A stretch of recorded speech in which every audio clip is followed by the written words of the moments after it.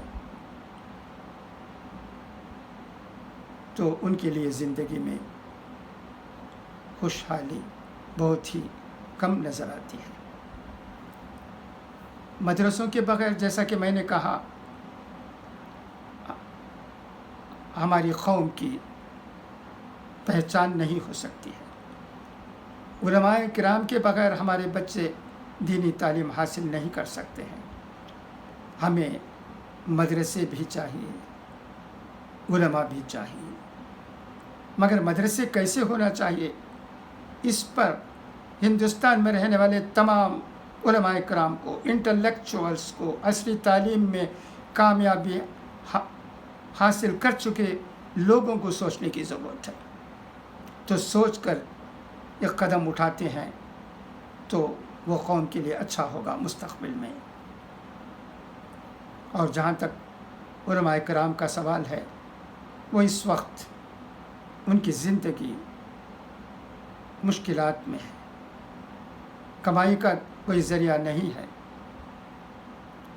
جہاں امامت کرتے ہیں وہاں بھی اکثر مسجدوں میں کم مواضع ہی ملتا ہے۔ کورونا کے اس زمانے میں تو کیا کہنا، بہت ہی لاچارگی ہے۔ ایک مضمون پڑھا، بہت ہی افسوس ہوا، فاقہ کشی ہے کہا جاتا ہے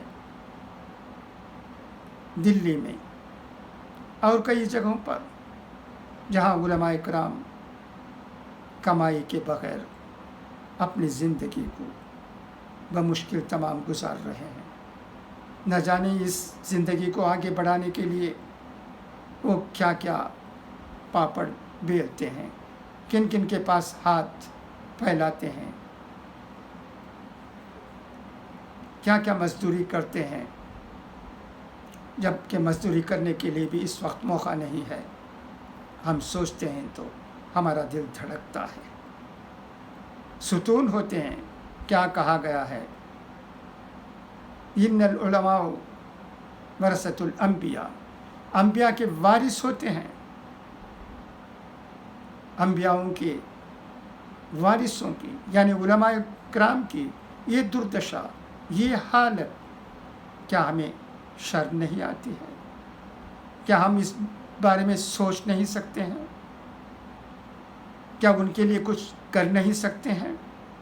ہاں، یہ خبر تمل ناڈو میں یہ بھی ملی ہے کہ پروفیسر جواہر اللہ صاحب نے تمل ناڈو کے وزیر اعلیٰ ایم کے اسٹالن صاحب سے یہ درخواست کی ہے کہ وہ 5,000 روپے کا ایک خاص کورونا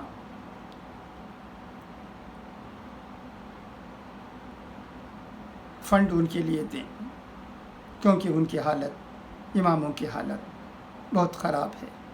انہیں تنخواہ بھی یا تو بہت کم ملتی ہے یا کئی مسجدوں میں ملتی ہی نہیں ہے۔ تو ہمیں کیا کرنا چاہیے، یہ سوال ہمارے سامنے ہے۔ جو علماء کرام امیروں کے قریب رہتے ہیں ان کی حالت تو اچھی رہتی ہے، مگر تمام علماء کے ساتھ ایسا نہیں ہوتا ہے، تمام اماموں کے ساتھ ایسا نہیں ہوتا ہے۔ ان کی زندگی بہت مشکل سے گزرتی ہے۔ اس بارے میں سوچنے کے لیے ہندوستان کے ہر اسٹیٹ میں ایک ٹیم ہونی چاہیے۔ وہ ٹیم ایک جائزہ لیں کہ علماء کی حالت ہر اسٹیٹ میں کیسی ہے اور ان کے لیے کچھ کریں۔ یہ وقت کی اہم ضرورت ہے۔ اگر ہم علماؤں کی مدد کریں گے، ان کو آڑے وقت میں کام آئیں گے، اگر ان کو مدد پہنچا کر ان کی بیوی بچوں کو، ماں باپ کو اچھی زندگی گزارنے کے لیے کچھ کر سکیں گے تو اس سے اللہ خوش ہو سکتا ہے۔ کئی علماء ایسے بھی ہیں جو کسی کے سامنے ہاتھ نہیں پھیلاتے ہیں۔ ان تک پہنچ کر ان کی مدد کرنا قوم کی ذمہ داری ہے۔ یہ کام کئی جگہ ہوتا بھی ہے، مگر جس قدر ہونا چاہیے اتنا میں سمجھتا ہوں نہیں ہوتا ہے۔ تو آج جب ایک مضمون پر میری نظر پڑی کہ علماء ان کی حالت ہمارے ملک میں خراب ہے، کئی علماء فاقہ کشی میں زندگی گزار رہے ہیں، تو میں نے مناسب سمجھا کہ چند باتیں آپ کے سامنے بھی رکھ دوں، آپ کو یاد دلا دوں۔ آپ کو بھی واقفیت ہوگی، مگر ہمیں چاہیے کہ یاد دلائیں، ان باتوں کو ہمیشہ کہتے رہیں، دہراتے رہیں، اس کی بہت ضرورت ہے۔ اگر سچ مچ کہا جائے تو میں ڈنکے کی چوٹ پر کہہ سکتا ہوں کہ ہندوستان میں غریب بچوں کی زندگی کو اچھی بنانے والے، انہیں تعلیم و تربیت دینے والے علماء ہی ہوتے ہیں۔ یہ علماء مدرسے میں وہ کام انجام دیتے ہیں جس کی وجہ سے قوم کی غربت دور ہوتی ہے، دور ہوئی ہے، یہ دیکھا گیا ہے۔ مگر اس وقت جب کہ علماء کی حالت خراب ہے تو کیا یہ ہماری ذمہ داری نہیں ہے کہ وہ ان علماء کی ہم مدد کریں، ان کے لیے کچھ راستہ ڈھونڈیں، ان کی زندگی کو خوشحال رکھنے کے لیے کچھ نہ کچھ کریں۔ اس طرف ہمارے عمراء کو سوچنے کی ضرورت ہے، علماء کو بھی سوچنے کی ضرورت ہے، اور قوم کے جو NGOs ہیں انہیں بھی سوچنے کی ضرورت ہے، ورنہ اللہ ہم سے ضرور پوچھے گا کہ علماء کرام کی یہ حالت تھی کورونا کے زمانے میں، اور تم لوگ تماشائی بن کر کچھ کیے بغیر ان کی دردشا کو دیکھ رہے تھے۔ کیا علماء کرام کو بچانے کے لیے، ان کی زندگی میں خوشحالی لانے کے لیے، کیا یہ ذمہ داری آپ کو محسوس نہیں ہوتی تھی کہ ان کے لیے کچھ کریں؟ یہ اللہ ہم سے سوال ضرور کرے گا، کیونکہ جیسا کہ میں نے کہا علماء کرام انبیاء کے وارث ہوتے ہیں، اور سیاسی میدان میں بھی وہی مسلمانوں کو مدد کرتے ہیں۔